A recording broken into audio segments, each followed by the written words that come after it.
தேடி தேடி சென்று சோறு தின்பதையும், தேவையே இல்லாமல் அவுட்டிங் என்ற பெயரில் ஊர் சுற்றுவதையும், நடுராத்திரியில் திரைப்படம் பார்க்கப் போவதையும், நாகரிகம் என்ற பெயரில் அநாகரிகத்தில் ஈடுபடுவதையுமே இந்த தலைமுறையினர் வாழ்வியலாக ஆக்கி வருகின்றார்கள். உணவு திருவிழா என்று அறிவித்தால் காசையும் கொடுத்துவிட்டு தட்டை ஏந்தி கொண்டு யாசகம் கேட்பது போல் வரிசையில் நிற்கின்றது சமூகம். ஒரு நடிகன் தன்னுடைய வருமானத்தை பெருக்கிக் கொள்ள நள்ளிரவு காட்சிகளை வைக்கின்றார். அறிவை இழந்து குடும்பத்தோடு சென்று கூட்ட நெரிசலில் சிக்கி இறந்து போகின்றார்கள். அதை பற்றி கவலைப்படாமல் தன்னுடைய வசூல் கணக்கை பார்த்து கொண்டிருக்கின்ற ஒரு நடிகனை தலையில் தூக்கி வைத்து வசூல் மன்னன் என்று கொண்டாடி கொண்டிருக்கின்றது இந்த சமூகம். பேசத் தெரியாத குழந்தைகளின் கையில் அலைபேசியை கொடுத்து அதை பெருமையாக பார்த்து ரசிக்கின்றது சமூகம். இரவு 2 மணிக்கு மிட்நைட் பிரியாணியை குடும்பத்தோடு சென்று சாப்பிடுவது கௌரவமாகிவிட்டது. நீங்கள் உங்கள் குழந்தைகளுக்கு உணவு கொடுக்கவில்லை, ஸ்லோ பாய்சன் கொடுக்கின்றீர்கள். உங்கள் தலைமுறையை மலடாக்குவதற்கு மருந்து கொடுத்து கொண்டிருக்கின்றீர்கள். பிள்ளையை பெற்ற பெற்றோர்களே, நம்மில் பலர் பிள்ளைகளை உருவாக்கவில்லை, நிறைய வருமானம் கொடுக்கும் ஜெர்சி மாடுகளை உருவாக்கி கொண்டிருக்கின்றோம். உங்களில் எத்தனை பேரின் பிள்ளைகளுக்கு அறிமுகமில்லாத ஒரு மனிதரிடம் 10 நிமிடம் உரையாடத் தெரியும்? சொல்லிக் கொடுத்திருக்கின்றீர்களா? இனி சொல்லிக் கொடுங்கள்.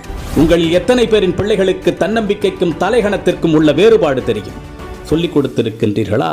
இனி சொல்லிக் கொடுங்கள். உங்களில் எத்தனை பேரின் பிள்ளைகளுக்கு நம் தாய்மொழியில் தமிழில் தொடர்ந்து ஒரு 5 நிமிடம் பிற மொழி கலவாமல் பேசத் தெரியும்?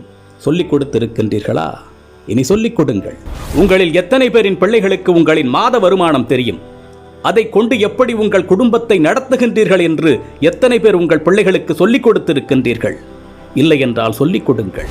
அது தெரியாததால் தான் இன்று பலர் லட்சத்தில் வருமானம் ஈட்டியும் இஎம்ஐயில் வாழ்க்கையை தொலைத்து விழி பிதுங்கி நின்று கொண்டிருக்கின்றார்கள். ஆண் பிள்ளைகளோ பெண் பிள்ளைகளோ, உடல் வெட்கம் என்றால் என்ன என்று சொல்லிக் கொடுங்கள். 10 வயதில் அணியும் ஆடையது, பருவ வயதில் அணியும் ஆடையது, படுக்கையில் அணியும் ஆடையது, பொதுவெளியில் அணியும் ஆடையது என்று வேறுபாடுகளை சொல்லிக் கொடுங்கள். நம்மில் பல பேரின் பிள்ளைகளுக்கு ஐபோனின் விலை தெரியும், வந்த திரைப்படத்தின் வசூல், வரப்போகும் திரைப்படத்தின் புள்ளி விவரங்கள் எல்லாமே தெரியும். ஆனால் அன்றாடம் நாம் உண்ணக்கூடிய அரிசியின் விலை தெரியுமா? காய்கறிகளின் நிலவரம் தெரியுமா? நம் பிள்ளைகளில் பலருக்கு பில்கேட்ஸை தெரியும், எலான் மஸ்கை தெரியும். ஆனால் நம் மொழிக்காக, இனத்தின் வளர்ச்சிக்காக இன்னுயிர் துறந்த தியாக வரலாறுகளை பற்றி தெரியுமா? இன்னும் சொல்வதானால் உங்களில் எத்தனை பேர் அவர்களை நினைத்து பார்க்கின்றீர்கள்? நம் மண்ணின் தியாக வரலாறுகளை நம் பிள்ளைகளுக்கு சொல்லிக் கொடுங்கள். எப்பொழுதுமே உறவுகளை எதிரிகளாக மட்டுமே கட்டமைத்து அவர்களின் மூளைகளில் ஏற்றிவிடாதீர்கள். உறவுகளை ஒதுக்கத் தொடங்குங்கள் என்று அவர்களுக்கு நீங்கள் சொல்லிக் கொடுத்து விட்டால், அவர்கள் வளர்ந்து விட்ட பிறகு அவர்கள் ஒதுக்குகின்ற முதலாவது நபர் நீங்களாக தான் இருப்பீர்கள். வாழ்க்கை என்பது வெறும் கேளிக்கையும் வேடிக்கையும் பணம் ஈட்டுவதும் ஆடம்பரமும் மட்டுமல்ல, அது மன நிறைவாக வாழ்வது. அது எப்படி என்று குழந்தைகளுக்கு கற்றுக் கொடுங்கள். இந்த மனித சமுதாயத்திற்கு பெற்றோர்களாகிய நீங்கள் செய்யக்கூடிய மிகப்பெரிய கடமையே உங்கள் பிள்ளைகளை அறம் சார்ந்த பிள்ளைகளாக, அறிவார்ந்த பிள்ளைகளாக உருவாக்குவதுதான். அறிவு என்பது படித்து தெரிந்து கொள்வதல்ல, ஏடுகளில் இருந்து நாம் அறிந்து கொள்வதல்ல.